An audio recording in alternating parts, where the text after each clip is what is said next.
This Call of Duty, Activision Blizzard, Xbox acquisition has exposed so much behind the scenes stuff that it's absolutely incredible.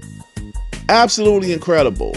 Now, the latest thing that has been exposed about this Call of Duty Activision Blizzard acquisition is PlayStation is flat out saying if they lose Call of Duty, if Microsoft is allowed to acquire Activision Blizzard, it can potentially hurt their first-party titles.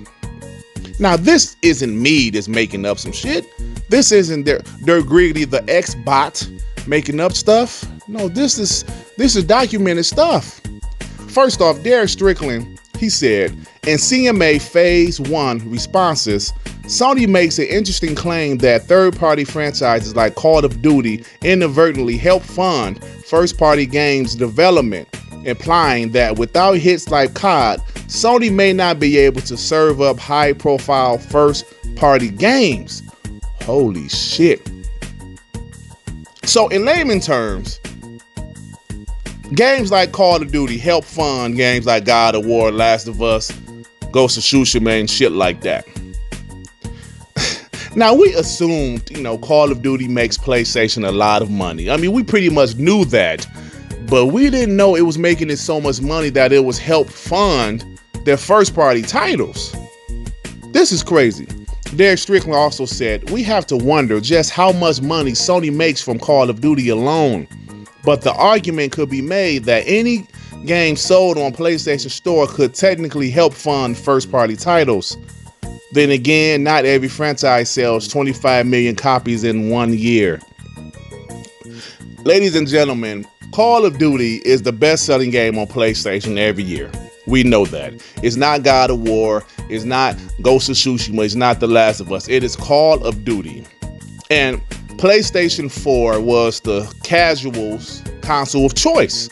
Let's be honest. And because the casuals picked the PlayStation 4 to be their console, it made a lot of money for Call of Duty because that is a very popular game. We all know this. But to see this, man, it makes you wonder, wow, the almighty big and bad PlayStation with the great exclusives, they are relying on a third-party title to fund their first-party games. That doesn't have you guys like... You don't find that suspicious? I mean, that's some shit that we really didn't... consider. I mean, we knew it was making PlayStation a lot of money, but to see that it's funding their first-party games, saying if they lose Call of Duty, it will hit their first-party games. Wow. Like I said, this stuff is documented. It's not just me making up some shit. And here's something from the documentation. Microsoft's foreclosure strategy would cause SIE to lose significant revenues, diminishing its ability to fund further investment. PlayStation users that play Call of Duty generated around redacted percentage of total spending around redacted billion on hardware, peripheral subscriptions, games, and other PlayStation services. The loss of all or a significant proportion of these users together with their associated revenues and profits would severely diminish SIE's ability and incentive to invest in future hardware, innovation, and gaming technologies. Wow, they're saying it's not just exclusive software, but it would diminish their ability to invest in future hardware and innovation and gaming technologies. Oh my God. Let me continue. Cornerstone Research and RBB Economics estimate that switching rates of redacted percentage could lead to a redacted reduction in SIE's profits. This would, in turn, also reduce the potential return on producing innovative first-party games, thereby diminishing SIE's ability and incentive to invest in new games. This is something we got to talk about, y'all. This is something we have to talk about. I understand why PlayStation is out there crying, they're fighting, they're trying their best to block this deal.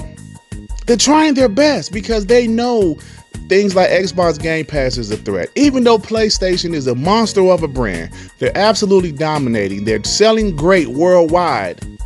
They understand that the casual is not as brand loyal as us Xbox or us ponies, PlayStation fanboys, Xbox fanboys. We're brand loyal. We love the Xbox. They love the PlayStation. But casuals, they will get what their friends get.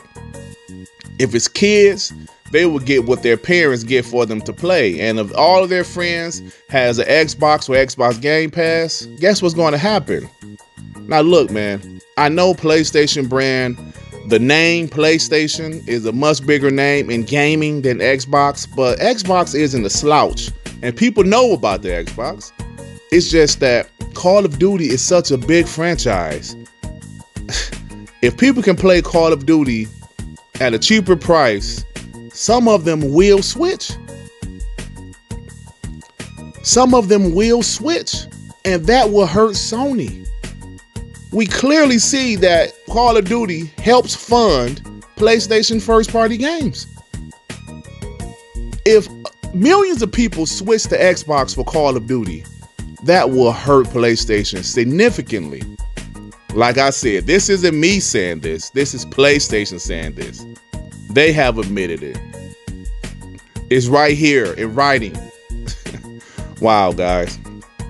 So at the end of the day, this is some very interesting stuff to see. PlayStation is absolutely admitting that their third-party content, is specifically Call of Duty, helps fund their first-party games. Now, when it comes to Xbox, we know Xbox Game Pass helps fund first-party games. I'm assuming also some third-party games might help, but not to this degree. PlayStation is flat out saying if they lose Call of Duty, this can hurt their first party. And the issue is, they're not going to lose Call of Duty. Xbox is offering 10 years. But like I previously said, Call of Duty being the Xbox Game Pass is a game changer, and PlayStation knows that. Of course, they will have their faithful PlayStation fans that will continue to buy Call of Duty on the PlayStation. But it's always the possibility there could be millions of people go to the Xbox just because it is in said service, Xbox Game Pass. I can't believe this, man. This shit is crazy. I woke up this morning like, what the hell? Wow. The big bad PlayStation, the almighty PlayStation, they're depending on third party to develop their first party games. Let that kick in for a second.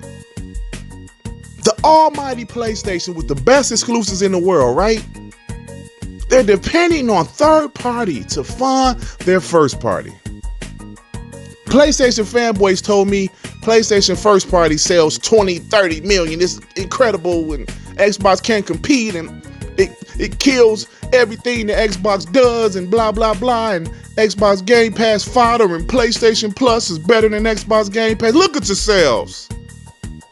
Look at yourselves. Look, I'm about to get out of here, man. I'm about to get out of here. Because this has me kind of like, wow.